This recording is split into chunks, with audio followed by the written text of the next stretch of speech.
Okay, सो हम बात कर रहे थे about the classification of different stages of diabetic retinopathy. तो इसके 6 इंपॉर्टेंट स्टेजेस अगर हम कन्वेंशनल या क्लिनिकल क्लासिफिकेशन करें, one is the background diabetic retinopathy, जब डायबिटिक रेटिनोपैथी चल रही है but we are not having any symptoms, it is asymptomatic. Then we have the pre proliferative diabetic retinopathy, जिसमें अभी प्रोलिफरेशन तो शुरू नहीं हुई बट जो हेमरेजेस हैं, जो एक्सुडेशन है, वो थोड़ी सीवियर हो गई है।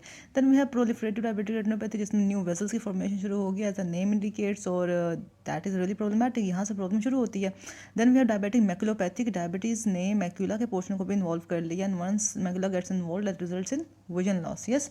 देन एडवांस्ड या कॉम्प्लिकेटेड डायबिटिक रेटिनोपैथी, जिसमें डायबिटीज़ में इतने डायबिटीज़ की वजह से रेटिना में इतने चेंजेस आ गए हैं that we definitely need surgery और वी नीड लेजर ट्रीटमेंट।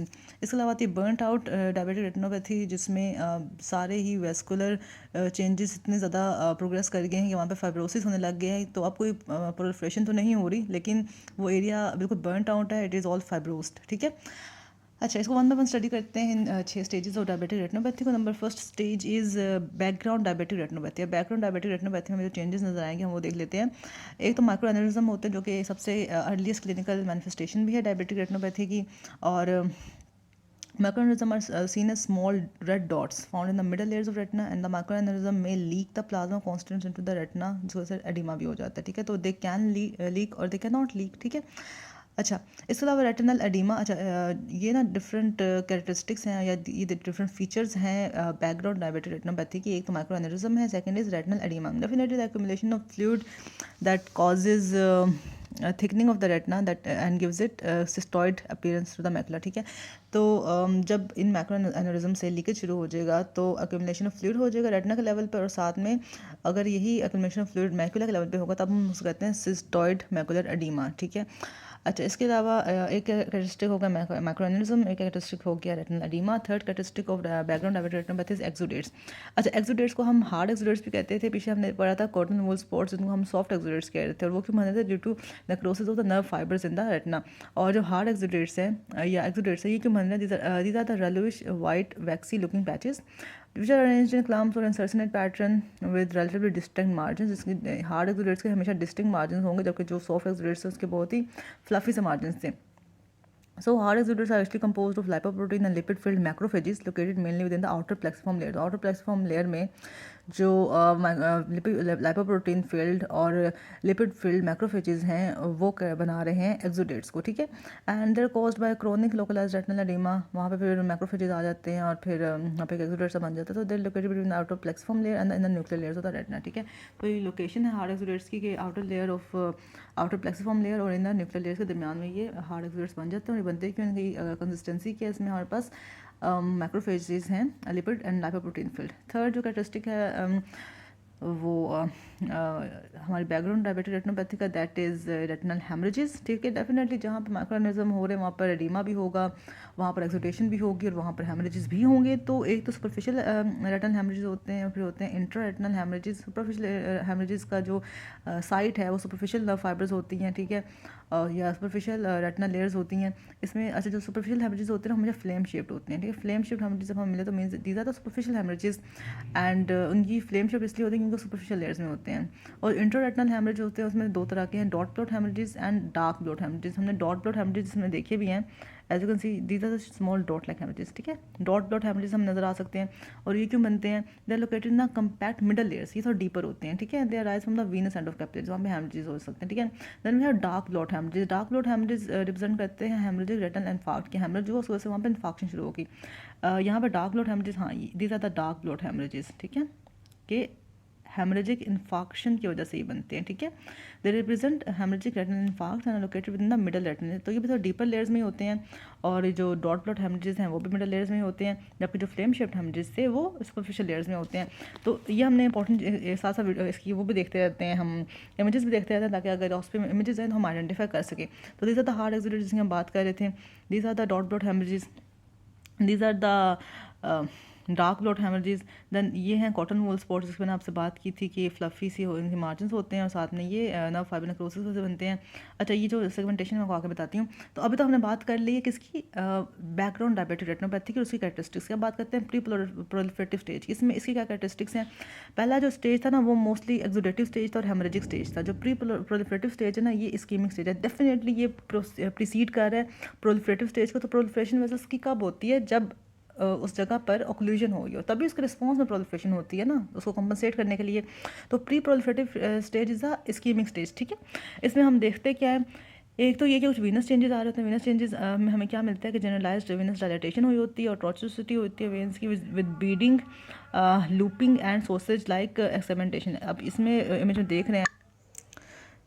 ये थे हमारे पास dot plot haemorrhages, hard exudates and the other different components. तो हमने बात कर दी थी प्री प्रोलिफरेटिव स्टेज की कि इसमें स्कीमिक चेंजेस आ रहे हैं। तो वीनस के लेवल या वेन्स के लेवल पे जो स्कीमिक चेंजेस आते हैं उसमें हमें मिलता है generalised dilatation of the veins, tortuosity of the veins, beading, looping and sausage like segmentation. तो ये देखें, दिस इज़ अ वेन और ये उसके सेगमेंट से बने हुए हैं। तो इसको हम कहते हैं सोसेज लाइक अपीयरेंस, इसको हम कहते हैं cattle tracking. As you can see cattle tracking, cattle एक दूसरे के पीछे जा रही हूँ, ठीक है। सो कैटल ट्रैकिंग भी कहते हैं, सोसेज लाइक डायलेटेशन भी कहते हैं। कैरेक्टरिस्टिक इसका प्री प्रोलिफरेटिव स्टेज का, ठीक है। देन हमें कॉटन वूल स्पॉट्स भी इसमें देखने को मिलते हैं। जबकि जो बैकग्राउंड रेटिनोपैथी तो उसमें एक्सुडेट से, हार्ड एक्सुडेट से और प्री प्रोलिफरेटिव स्टेज में स्कीमिया की वजह से बनते हैं कॉटन वूल स्पॉट्स। तो एक हो गई डायलेटेशन या cattle tracking appearance of the vein, second हो गया कॉटन वूल स्पॉट्स। और यहाँ लिखा भी हुआ है कि there represent the area of nerve fibre layer infarct resulting from occlusion of pre capillary arterioles. Pre capillary arteriole का डैमेज हो जिसकी वजह से, या उसकी ओक्लूजन हो जिसकी वजह से नर्व फाइबर लेयर में इन्फाक्शन होगी, ठीक है। अच्छा, they are caused by the swelling of the nerve fibres की स्वेलिंग हो जाती है due to infarction leading to characteristic whitish fluffy appearance with indistinct margin, ठीक है। Due to swelling of the nerve fibres layer secondary to occlusion of precapillary arterioles leading to a fluffy appearance with indistinct margins। तो ये बात होगी। Then जो skimming, अच्छा जो skimming stage है ना जिसको हम प्री प्रोलिफरेटिव स्टेज कह रहे हैं, जो जितने भी चेंजेस आ रहे हैं ना वो फिर स्कीमिया से रिलेटेड ही है। लाइक डायलेटेशन जो हुई थी वो भी स्कीमिया से रिलेटेड थी, जो कॉटन वो स्पॉट्स बंधन है वो भी स्कीमिया से रिलेटेड है, और जो इंटररेटिनल माइक्रोवास्कुलर एब्नॉर्मलिटी आ रही है वो भी स्कीमिया के रिस्पॉन्स में ही आ रही है कि आर्टेरियोवेनस शंट वेसल्स बंध रही हैं that run from retinal arterioles to venules bypassing the capillary bed, and they appear fine irregular red intraretinal vessels that run from the arterioles to venules without crossing a major vessels। So ये हमें यहाँ पर नज़र भी आ सकता है। हाँ, अच्छा ये जो वेजल्स की फॉर्मेशन है ना, माइक्रोवास्कुलर की फॉर्मेशन, ये अच्छा यहाँ इमेज में नहीं दी हुई, लेकिन ये तरह का शंट्स है और ये शंट्स भी तभी बनते हैं जब किसी लेवल पे इस्कीमिया हो रहा होता है। तो हमने जो था बैकग्राउंड रेटिनोपैथी उसमें हमने 4 कैरेक्टरिस्टिक्स देखे थे। जो प्री प्रोलिफरेटिव स्टेटस हमने 3 कैरेक्टरिस्टिक्स देखे कि एक तो कैटल ट्रैकिंग लाइक अपीयरेंस हो रही है वेन्स की, कॉटन वूल स्पॉट्स बन रहे हैं, इंटररेटिनल माइक्रोवास्कुलर एब्नॉर्मलिटी हो रही है। बात करते हैं प्रोलिफरेटिव स्टेज की। डेफिनेटली इस्कीमिया के बाद प्रोलिफरेशन ही होनी वेजल्स की टू कॉम्पनसेट फॉर इस्कीमिया। इसके भी कुछ कैरेक्टरिस्टिक्स हैं। एक तो बात हम करते हैं कि रेटिनल न्यूवास्कुलराइजेशन हो रही है, which make sense definitely. It's a hallmark of proliferative diabetic retinopathy के रेटिनल न्यूवास्कुलराइजेशन होती है। जो न्यू वेजल्स हैं वो डिस्क के लेवल पे, ऑप्टिक डिस्क के लेवल पर भी बन सकती हैं, जैसे अब नज़र भी आ रही है कि न्यू वेजल्स ऑप्टिक डिस्क के लेवल बनी हुई हैं। और जो न्यू वेजल्स हैं ये एल्सवेयर भी बन सकती हैं रेटिना में, जैसे कि हम देखते हैं एल्सवेयर कहाँ बनी हुई हैं, इसमें नहीं है, हाँ ये तो डिस्क पे बनी हुई है। एल्सवेयर हम आई थिंक नेक्स्ट पेज पे देखते हैं। तो इट इज़ न्यूवास्कुलराइजेशन और ऑन और within one disc diameter of the optic nerve head, कि ऑप्टिक नर्व हेड के सेल्फ उसके ऊपर बनी हो न्यू वेजल्स, या उसके 1 डिस्क डायमीटर के अराउंड बनी हो, मतलब 1 डिस्क डायमीटर के अंदर अंदर बनी हो न्यू वेजल्स, ठीक है। तो that is the neovascularisation at the disc, ठीक है, कि on the optic nerve head और 1 disc diameter within the optic nerve head, ठीक है। द न्यू वेजल्स एल्सवेयर भी बन सकती है, the neovascularization away from the optic disc in any part of the retina. अच्छा, इसके अलावा न्यूवास्कुलराइजेशन आइरिस के लेवल पे भी होती है, जिसकी वजह से ग्लोकोमा भी हो जाता है, डायबिटिक ग्लोकोमा भी होता है। इसके अलावा जब न्यू वेसल्स बनती हैं ना, तो ऑलरेडी टोल्ड यू कि उसका वेस्कुलर कंपोनेंट कम होता है और उसका फाइब्रस कंपोनेंट ज़्यादा होता है उन वेसल्स में, जिसकी वजह से ना वो ट्रैक्शन डालती हैं और प्री रेटिनल हैमरेज हो जाते हैं इन द रेट्रोहाइलोइड स्पेस। तो ये भी कैरेक्टरिस्टिक है प्रोलिफरेटिव स्टेज का, that there is a pre retinal haemorrhage in the retrohyaloid space. इसके अलावा विट्रस हैमरेजेस भी इसी वजह से हो जाते हैं ड्यू टू द ट्रैक्शन। इसके अलावा ट्रैक्शनल रेटिनल डिटैचमेंट भी हो जाती है from the traction on the retina by the fibrovascular proliferation, ठीक है। तो प्री रेटिनल हैमरेज होता है in the retrohyaloid space, vitreous haemorrhage होता है, ट्रैक्शनल रेटिनल डिटैचमेंट होती है, all because of the new vessels formation, ठीक है। देन हम बात करते हैं diabetic retinopathy, which is a 4th stage of diabetic retinopathy. Maculopathy में ये डायबिटिक मैकुलोपैथी में ये होता है कि मैकुला का पोर्शन इन्वॉल्व हो रहा है, और मोस्ट कॉमनली जब मैकुला इन्वॉल्व होता है तभी विजन लॉस होता है, ठीक है। अच्छा, हाँ, पहले इमेज देख लेते हैं कि ये सारी जो न्यू वेजल्स बनी हैं these are the elsewhere in the retina, ठीक है। और ये एज अ टोल्ड के प्री रेटिनल हैमरेज होता है in the sub hyaloid space. तो ये आप देख सकते हैं कि बोट शेप्ड हैमरेज होता है सब हाइलाइट स्पेस में। और ये इमेज भी आ सकती है कि ये क्या है, तो ये boat shaped haemorrhage in the sub hyaloid space और ये कॉम्प्लिकेशन है proliferative stage of diabetic retinopathy की, ठीक है। और इसमें आपको ये हार्ड एक्सुडेट्स मिल रहे हैं, ये डॉट डॉट हैमरेजेस मिल रहे हैं। और ये आप देख रहे हैं कि जो एक्सुडेशन हो रही है ये all hole of the macula में हो रही है, होल ऑफ द मैक्यूला के लेवल पे एक्सुडेशन हो रही है और ये हेमरेज भी हो रहा है। एनीवे, तो हम बात करते हैं, हमने कहा कि जो इन्वॉल्वमेंट है फोविया की मैक्यूला की वो किसी भी स्टेज में हो सकती है, लेकिन जब भी मैक्यूला का इन्वॉल्वमेंट हो गया ना डायबिटीज़ में तभी डिविजन लॉस हो जाएगा, ठीक है। अच्छा, फिर हमने क्लासिफिकेशन की हुई है मैक्यूलोपैथी की भी कि जो मैक्यूलोपैथी है, जो मैक्यूला की इन्वॉल्वमेंट है वो फोकल भी हो सकती है, वो डिफ्यूज़ भी हो सकती है, वो क्लिनिकली सिग्निफिकेंट मैक्यूलर एडिमा में भी हो clinical significant macular oedema CSMO की तरह भी हो सकती है, वो इस्केमिक मैक्यूलोपैथी भी हो सकती है और वो मिक्स्ड मैक्यूलोपैथी भी हो सकती है। तो हमने एक क्लासिफिकेशन के अंदर एक और क्लासिफिकेशन देख ली है कि हम अभी तक तो डायबिटिक रेटिनोपैथी क्लासिफिकेशन कर रहे थे, बट अब हम बात कर रहे हैं किसकी, अबाउट द मैक्यूलोपैथी, जो मैक्यूला की इन्वॉल्वमेंट हो रही है। तो ऐसे ऑलरेडी टोल्ड कि फोकल भी हो सकती है। फोकल मैक्यूलोपैथी में यही होगा कि फोकल लीकेज होगा from the micro aneurysms and लेटरी कैपिलरी सेगमेंट्स। इसके अलावा हमें वेल सर्कमस्क्राइब्ड रेटिनल थिकनिंग मिलेगी अलॉन्ग विद हार्ड एक्सुडेशन। तो जो हार्ड एक्सुडेशन हो रही है, जो लीकिंग हो रही है, वो बहुत फोकल से एरिया में हो रही है, ठीक है। और जो फंडस फ्लोरेसेंस एंजियोग्राफी होगी उसमें हमें हाइपर फ्लोरेसेंस लीकेज मिलेगी, बट जस्ट एक लोकलाइज्ड एरिया में। फोकल का मतलब यही है, ठीक है। फोकल लीकेज है और फोकल एक्सुडेशन है और साथ में हमें FFA पे फोकल हाइपर फ्लोरेसेंस लीकेज भी मिल रहा है। डिफ्यूज मैक्यूलोपैथी में क्या हो रहा है, डिफ्यूज मैक्यूलोपैथी को हम सिस्टोइड मैक्यूलर एडिमा भी कहते हैं, मतलब कि सिस्टोइड मतलब कि डिफ्यूज है, पूरा का पूरा उसने इन्वॉल्व कर लिया macula. It is called by extensive retinal capillary leakage. Definitely extensive होगा तो सारे मैक्यूला को इन्वॉल्व करेगा। फिर हम जो थर्ड क्लासिफिकेशन पढ़ते हैं मैक्यूलोपैथी की, that is the clinically significant macular oedema. Clinical significant तब होगा जब वो जो रेटिनल थिकनिंग है, ठीक है, वो हो with in 500 micron of the centre of the macula. Centre macula के 500 माइक्रोन के अंदर अंदर रेटिनल थिकनिंग भी हो रही है और 500 माइक्रोन और सेंटर मैक्यूला के अंदर अंदर एक्सुडेशन भी हो रही है।